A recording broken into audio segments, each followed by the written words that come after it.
আজকে আমি চলে এসেছি বন্ধুরা মজার একটা চটপটা রেসিপি নিয়ে। এই রেসিপিটা খেতেও যেমন টেস্টি সেরকম কিন্তু হেলদিও।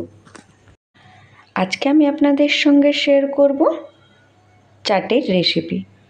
এটা হলো ছোলার চাট বা ছোলার স্যালাড, যা কিছুই বলতে পারেন। এটা কিন্তু স্বাস্থ্যের জন্য খুবই উপকারী। হোম রেসিপি কর্নারে আর একটা নতুন ভিডিওতে আপনাদের অনেক অনেক স্বাগত বন্ধুরা। এর জন্য আমি প্রথমে সবজি কেটে নেব। এখানে আমি নিয়েছি একটা শশাটাকে আমি খোসা ছাড়িয়ে নিয়েছি। এখানে নিয়েছি আমি এক টুকরো গাজরটাকেও আমি খোসা ছাড়িয়ে নিয়েছি একটা মিডিয়াম সাইজের পেঁয়াজ, কাঁচা লঙ্কা একটা, ধনেপাতা কিছু, এবং নিয়েছি একটা মিডিয়াম সাইজের টমেটো। এই যে শশাটাকে আমি কিন্তু খোসা ছাড়িয়ে ভালোভাবে ধুয়ে নিয়েছি। এখন আমি শশাটাকে কুচি করে কেটে নেব।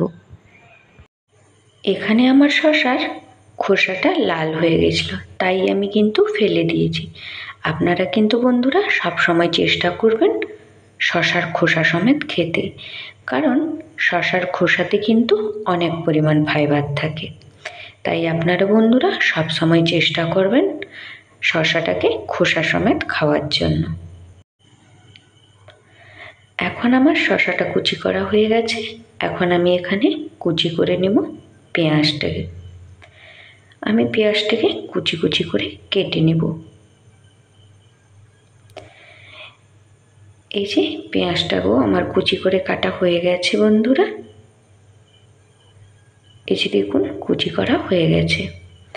এখন আমি এখানে নিয়ে নেব গাজরটাকেও আমি শশার মতো লম্বা লম্বা করে কুচি করে কেটে নেব।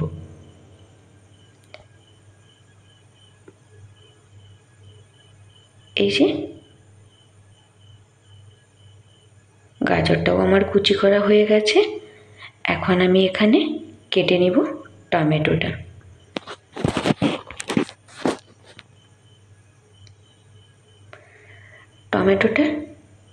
এই যে উপরটা একটু সামান্য কেটে আমি বাদ দিয়ে দেবো, এবং টমেটোর যে ভিতরের অংশটা ওইটাও আমি বাদ দিয়ে দেবো, কারণ ওখানে টমেটোর বিচাগুলো আছে। স্যালাডে যখন টমেটোর এই ভিতরের অংশগুলো বা টমেটোর বিচা মুখে পড়বে খেতে ভালো লাগবে না, তাই ভেতরের অংশটা কেটে আমি বাদ দিয়ে দেব। আমি কেটে বাদ দিয়ে দিয়েছি ভিতরের অংশটা। এখন আমি টমেটোটাকেও ভালোভাবে কুচি করে নেব। বন্ধুরা এই রেসিপিটা কিন্তু গরমের দিনে স্বাস্থ্যের জন্য কিন্তু খুবই উপকারী। এখানে যেহেতু সব ভেজিটেবলস আছে, শসা, টমেটো, এগুলো কিন্তু স্বাস্থ্যের জন্য, আমাদের ত্বকের জন্যও কিন্তু খুবই উপকারী। এই যে আমি এখানে ধনেপাতাটাকেও কুচি করে নিয়েছি। এখন আমি সবকে একসঙ্গে মিশিয়ে আমি এই যে একটা প্লেটের মধ্যে উঠিয়ে নিয়েছি। এখন আমি এখানে নিয়ে নিয়েছি চানা বা ছোলার ডাল। আমি এখানে ছোলার ডালটাকে পুরো রাত্রি জলে ভিজিয়ে ভালোভাবে ধুয়ে পরিষ্কার করে নিয়েছি।